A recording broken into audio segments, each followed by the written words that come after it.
Bonsoir très chers téléspectateurs, j'espère que vous portez bien. Comme promis, nous voilà aujourd'hui. Le frère Bright sera l'auditionneur pour vous présenter la relation qu'il y a entre les peuples, ou plutôt les nations d'aujourd'hui et la nation d'Israël. Donc, le frère Bright, nous sommes à vous. Bonsoir frère Samuel, j'espère que tu te portes bien. À merveille. Aujourd'hui, nous allons continuer. Hier, nous avons parlé de comment les Israélites, de comment Dieu a donné aux Israélites de fêter la Pâque, qui est un peu un événement qui commémorait le premier jour du mois des mois, de leur année en fait. Donc, on s'est tourné vers eux en disant qu'aujourd'hui, s'il faut fêter une nouvelle année, il faut que cela soit en relation avec notre nouvelle naissance. Donc, du coup, on s'est posé la question, beaucoup de personnes nous ont écrit, nous posant la question de savoir quelle relation y a-t-il entre nous et le peuple d'Israël. Donc, il faudrait un peu clarifier cela. Israël, on le sait tous, c'est une nation qui se situe vers le sud-ouest asiatique, donc dans le Moyen-Orient. Mais en quoi est-ce que Israël est important pour nous? Pourquoi doit-on connaître Israël mieux que l'histoire de notre propre pays? On va retourner dans le début de la Bible, dans l'Ancien Testament. D'abord, où est-ce qu'on peut connaître Dieu? Où est-ce qu'on peut connaître Dieu? Il faut le savoir. Dieu ne peut pas être connu juste en regardant dans l'air. Bien sûr, dans le livre de Romains 1:20, il a dit qu'en regardant toute la création, on peut connaître la puissance de Dieu, on peut savoir que derrière toute cette beauté-là, toute cette merveille, il y a un créateur. Mais pour rentrer dans la connaissance de Dieu en profondeur, il faut que nous nous rapprochions de la Bible. La Bible veut dire livre. Et la Bible vient du latin biblia, qui veut dire livre. C'est pour cela que souvent on écrit sur la Bible la Sainte Bible, qui veut dire le Saint Livre, qui contient la parole de Dieu. Dieu nous a légué un héritage afin qu'à travers ces choses-là, cet héritage-là qui est sa parole, on puisse connaître tout ce qu'il a fait dès le début et tout ce qu'il fera à la fin, qui n'est pas encore là. Dans Genèse 1:1, il a dit qu'au commencement, Dieu créa les cieux et la terre. Et dans Genèse 1:26, il a dit que Dieu a dit, faisons l'homme à notre image, à notre ressemblance. Et l'histoire de la création continue dans Genèse 2. Et dans Genèse 3, Dieu a donné un commandement, une loi aux hommes qu'il a créés, à Adam et Ève. Et il leur a dit, mangez de tous les fruits, mais du fruit de l'arbre qui est au milieu, n'en mangez pas. Au cas où vous le mangeriez, vous mourrez certainement. Et ils ont été trompés par le serpent et finalement, ils ont mangé du fruit. Ils se sont retrouvés nus et ils se sont retrouvés éloignés de Dieu. Et c'est là qu'on dit que l'homme est mort. Parce que la mort veut dire en fait séparation. L'origine du mot mort veut dire séparation. Donc l'homme a été séparé de son créateur. Du coup, il est mort pour son créateur.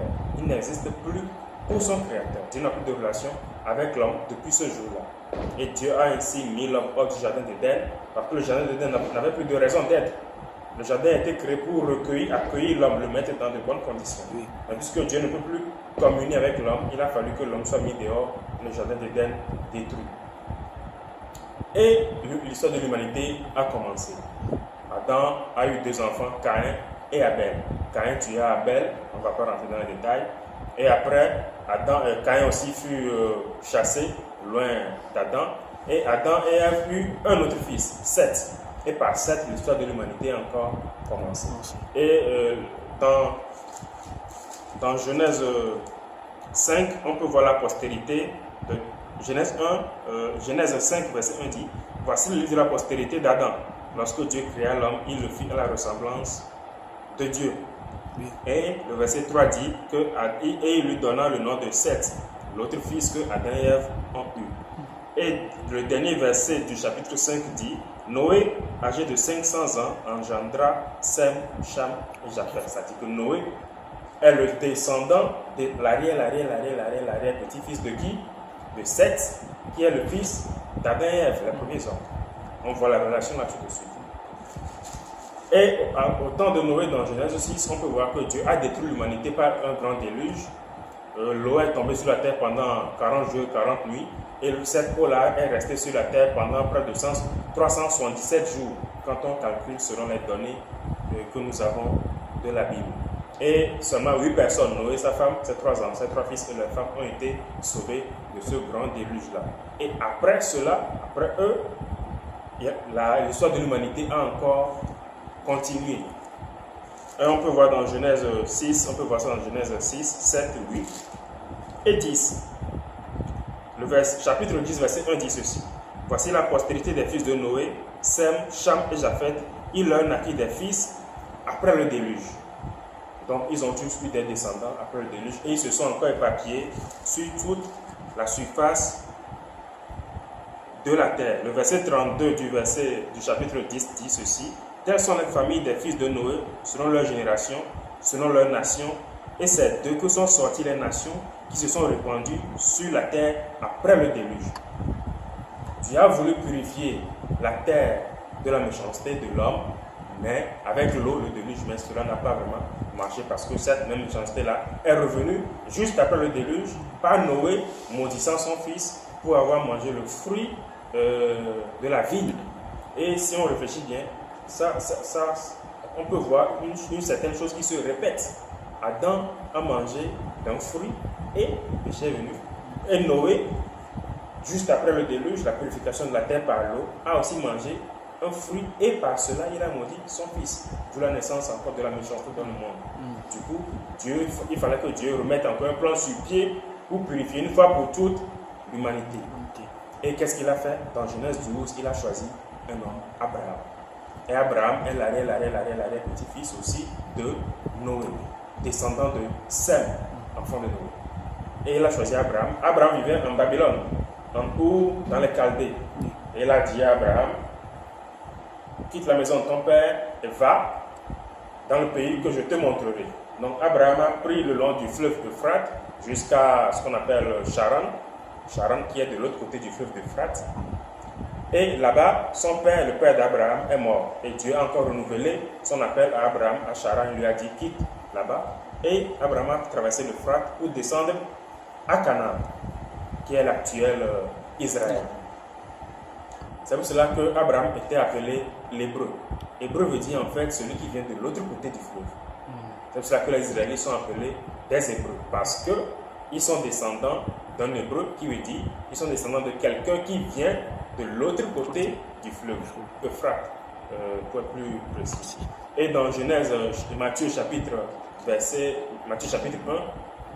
tout le chapitre, on peut voir qu'il est dit là-bas, il a été montré là-bas que les Israéliens descendent d'Abraham. C'est-à-dire, Abraham engendra Isaac, Isaac engendra Jacob, Jacob engendra Judas et ses frères. Et Judas et ses frères, les 12, en plus de Jacob, ils étaient au nombre de 70 personnes.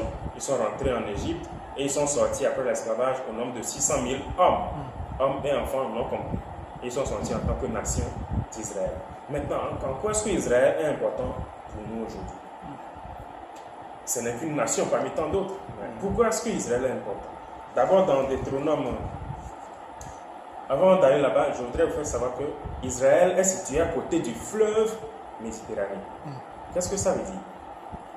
Israël est situé au milieu de la terre. Méditerranée veut dire, c'est-à-dire, pour nous qui avons fait un peu les mathématiques au collège, une ligne médiane, c'est une ligne qui passe par le milieu de quelque chose. Un point médian, c'est un point qui est au milieu d'une ligne, d'une droite, mais de quelque chose. Donc la Méditerranée, ça veut dire la terre en fait. Méditerranée. Médi, milieu, terra, terre. Le milieu de la terre. La mer Méditerranée, c'est une mer qui est située au milieu de la terre. Et Israël est juste à côté de cette mer-là. Donc Israël, la terre d'Israël est située au milieu de la terre. C'est pour cela que Dieu a appelé Abraham, qui vivait à l'est, à Babylone, pour qu'il se déplace sur Canaan, le milieu de la terre. Parce que là, toutes les nations auront leurs yeux sur lui. Parce que Dieu va prendre Abraham et le peuple qui va sortir de lui, Israël, comme témoin. Jésus a dit que cela ne sert à rien d'allumer une lampe et de le mettre sous un boisseau, sous une tente. Il faut mettre la lampe sur la table afin qu'elle puisse éclairer toute la maison.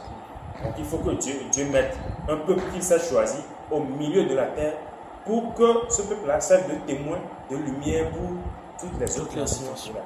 Dieu a un plan pour sauver l'humanité de la déchéance, de la chute dans le péché depuis Adam. Dieu n'est pas un magicien. La Bible ne nous montre pas que Dieu est un magicien, mais Dieu a un plan qu'il suit scrupuleusement. Un plan qu'il a révélé à ses apôtres, à ses prophètes dans l'Ancien Testament. Et Israël aussi a été choisi, non pas parce qu'Israël était le plus fort de tous les peuples, parce qu'il y avait Babylone, il y avait Égypte, il y avait la Grèce, là qui étaient bien plus puissants, il y avait les Acadiens bien avant eux. Oui. Mais Israël a été choisi pourquoi? Parce qu'il était le plus faible des nations. Dieu a choisi la plus faible des nations pour en faire son témoin dans ce monde. On peut voir ça dans Deutéronome chapitre 7, verset 7. Enfin, Deutéronome 7, 7. Ça dit ceci. Ce n'est point parce que vous surpassez en nombre tous les peuples que l'Éternel s'est attaché à vous et qu'il vous a choisi, car vous êtes le moindre de tous les peuples. En fait, il rappelait ça pour qu'eux aussi ne se gonflent pas d'orgueil. C'est parce qu'ils sont le moindre de tous les peuples que Dieu les a choisis pour en faire son témoin. Comment est-ce qu'on peut connaître le caractère de Dieu? C'est-à-dire, on peut connaître le caractère de quelqu'un en le voyant faire, et en l'ayant vu faire. Sinon, on ne peut pas vraiment connaître la personne. Il faut que la personne ait posé des actions, et à travers ces actions, on peut dire que telle personne est ceci, telle personne là est ça. Et Dieu aussi a choisi cette nation-là, il se l'est approprié, et à travers sa relation avec cette nation-là, on peut découvrir qui est Dieu, comment est-ce qu'il agit, quels sont ses plans. C'est en cela seul que Israël est important. Parce qu'à travers la relation entre Israël et Dieu, on peut découvrir le plan de Dieu, on peut découvrir le caractère de Dieu, la personnalité de Dieu. Pour toute l'humanité. Jean 1 dit, au commencement était la parole était avec Dieu, la parole était Dieu. Toutes choses ont été faites par elle, rien de ce qui a été fait n'a été fait sans elle. En elle était la vie, et la vie était la lumière des hommes. La lumière, lui, dans les ténèbres ne l'ont pas reçue. Il y a eu un homme envoyé de Dieu, son nom était Jean. Il n'était pas la lumière, mais il vint pour servir de témoin à la lumière. La lumière est venue chez les siens, mais les siens ne l'ont pas reçue. Les siens là, c'est qui? Israël. Et qui est cette lumière, qui est la parole? C'est Jésus. Jésus est venu chez les siens, parce que c'est Jésus, c'est Dieu qui a choisi Israël, n'est-ce pas? Oui. C'est Jésus, c'est Dieu qui a formé Israël comme peuple, n'est-ce pas? Jean 1 dit, au commencement était la parole était avec Dieu, la parole était Dieu. Et qui est la parole? Jésus. Jésus était Dieu, au ciel. Mais quand il est venu sous forme charnelle, en tant que Jésus sur cette terre, vers le peuple qu'il a lui-même formé, c'est-à-dire les siens ne l'ont pas reconnu en tant que leur créateur, en tant que leur Dieu, qui a toujours été avec eux. Comme cela, Jean 1 dit, il est venu chez les siens ne l'ont pas reçu. Mais, à tous ceux qui l'ont reçu, à tous ceux qui croient en son nom, il leur a donné le pouvoir de devenir enfants de Dieu. Enfants de Dieu. Et ça, c'est le plan de Dieu. Dieu voulait sauver l'humanité qui est tombée dans la déchéance du péché, dans l'injustice, dans la méchanceté. Mais il fallait qu'il passe par un peuple. Du coup, il a choisi Abraham dès le début. Isaac, Jacob, Judas et ses frères, Israël. Et d'Israël maintenant, le Messie est venu. Le Christ, le sauveur de l'humanité, est venu. Pour sauver et les Juifs et toutes les autres nations. C'est en cela que Israël est important. Quiconque croit en la Bible ne peut se passer d'Israël. En étudiant scrupuleusement Israël, on connaîtra mieux Dieu, mieux son plan et mieux son sauveur. Dans Jean 4, le verset 22, je vais vérifier.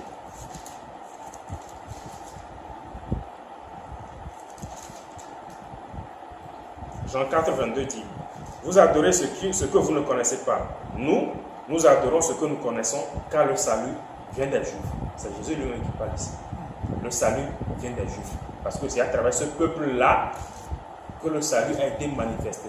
Qui est le salut? C'est Jésus. Jésus veut dire Yeshua, Dieu sauveur, le salut. Le salut vient des Juifs, Jésus vient des Juifs. Le sauveur de l'humanité vient des Juifs. Comment est-ce qu'on peut savoir que Jésus est le sauveur de l'humanité? On peut le voir dans Matthieu 1. Matthieu 1, verset 28, non. Matthieu 1, 21. Ça dit, elle enfantera un fils et tu lui donneras le nom de Jésus. C'est lui qui sauvera son peuple de ses péchés. C'est ça la mission de Jésus. Sauver son peuple de ses péchés. Et l'apôtre Paul a dit, le salut pour les Juifs d'abord et pour les païens. Le salut pour les Juifs d'abord, pour le peuple avec lequel Dieu a travaillé, avec lequel le peuple dont Dieu s'est servi comme témoin pour toute l'humanité d'abord et pour les païens. C'est pour cela que Jésus est venu en Israël. Les apôtres, les 3000 personnes converties le jour, ou bien sauvées le jour de la Pentecôte, étaient tous des Juifs. Et c'est à partir de l'apôtre Paul maintenant que Jésus lui-même s'est choisi, que l'évangile a été propagé vers les autres nations.